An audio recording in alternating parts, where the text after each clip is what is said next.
coup, je profite de l'essai de ce e-tron disponible à la vente pour vous expliquer un peu mieux son fonctionnement. Donc, pour rappel, il est bien 100% électrique, avec la possibilité de recharger soit chez vous, soit en installant une box à votre domicile ou sur les réseaux de recharge disponibles dans toute la France, que ce soit Ionity et d'autres réseaux. À savoir que sur le véhicule, vous avez la liste des options sur le site internet, et au niveau de son fonctionnement, donc vous avez des modes de conduite ici qu'on appelle le Dynamic Select, le Drive Select, qui influe sur le comportement du véhicule, plus ou moins agressif et avec plus ou moins de puissance. Et à savoir que sur le véhicule, donc vous avez des palettes au volant juste derrière le volant qui ne servent pas à passer de vitesse, car vous n'avez pas de vitesse sur un véhicule électrique, mais qui vous servent à freiner. Par exemple, si j'appuie sur le moins, voilà, ça fait freiner le véhicule, et en plus ça le remet en roue libre, et ça vous permet d'économiser de la batterie et récupérer des kilomètres au freinage. Donc voilà un peu pour le fonctionnement du véhicule. Donc à savoir que vous avez le régulateur qui est également adaptatif en fonction du véhicule qui est devant, et vous pouvez régler la distance. Et là on va tester. Je coupe le régulateur en freinant, qu'il n'y a personne derrière. Voilà.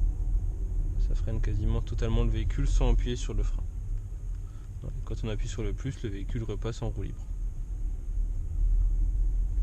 Voilà, donc ça permet des économies d'énergie et de batterie, mais également un confort, parce que vous n'avez pas forcément besoin d'utiliser votre pied. Alors, par exemple, d'un rond-point, là je n'utilise pas le frein du véhicule. Donc ça permet également une économie sur tout ce qui est consommable, et notamment les disques et les plaquettes. Et l'avantage du 55 Quattro, c'est que vous avez le plus haut niveau de puissance, qui vous permet quand même pas mal d'allonge. Respecter les limitations de vitesse, mais vous avez de belles accélérations en perspective. Voilà. Après, un petit peu pour le fonctionnement du véhicule, vous avez un écran ici où vous commandez tout ce qui est radio, téléphone, GPS, tous les réglages du véhicule, et l'écran du bas où vous réglez la température, le chauffage et tout ce qui s'ensuit. Voilà. Donc, le levier de vitesse se situe ici.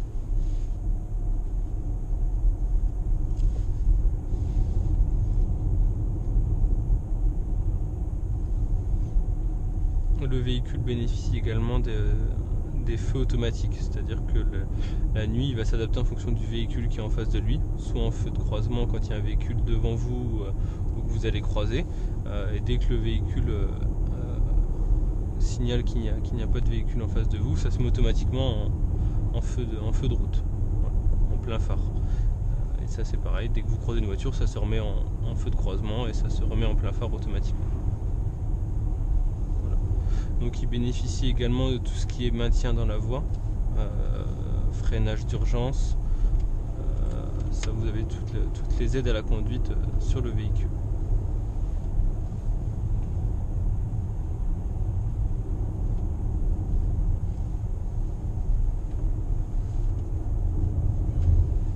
Et à savoir que j'ai déjà eu l'occasion de faire un grand trajet avec ce véhicule de 600 km, et j'ai pas eu de mal en rechargeant 2 fois sur l'autoroute avec le réseau Ionity.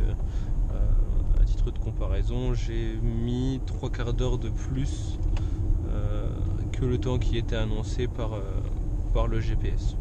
Sur un trajet de 6 heures, j'ai mis 6h45 avec les recharges. Donc ça correspond à un temps de trajet classique avec un véhicule thermique, car en théorie il est recommandé de faire un quart d'heure de pause toutes les 2 ou 3 heures de route. Donc quand on fait le compte, au final c'est équivalent en roulant limitation de vitesse.